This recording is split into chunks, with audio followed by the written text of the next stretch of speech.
Labas, Margarita. Labas. Ką tik baigėsi 7 dienų tylos stovykla.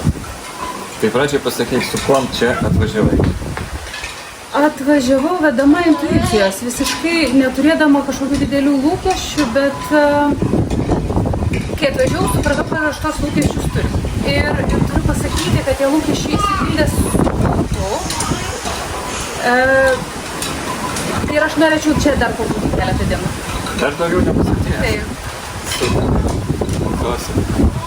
Kokia praktika tau buvo sunkiausia? Sunkiausia man buvo kvėpavimo praktika. Dėl to, kad aš vis tik tai nesupratusi galvoti apie tai, kaip aš kvėpuoju. O čia iš tikrųjų teko to daryti labai daug. Po kvėpavimo praktikų ypatingai jaučiausi labai gerai, atsigavusi, protas praskaidrėdavo, bet daryti tai buvo nelengva. O kuri labiausiai patiko? Patiko vaikščiojimas, dėl to, kad man tai yra labai natūralu. Aš užaugau kaime, gamtos apsupty, todėl man tai buvo tarsi sugrįžimas namo. Super. Gerai, o ką palinkėtum žmonėms, kurie svarsto, važiuoti tylos stovyklą? Kam to reikia?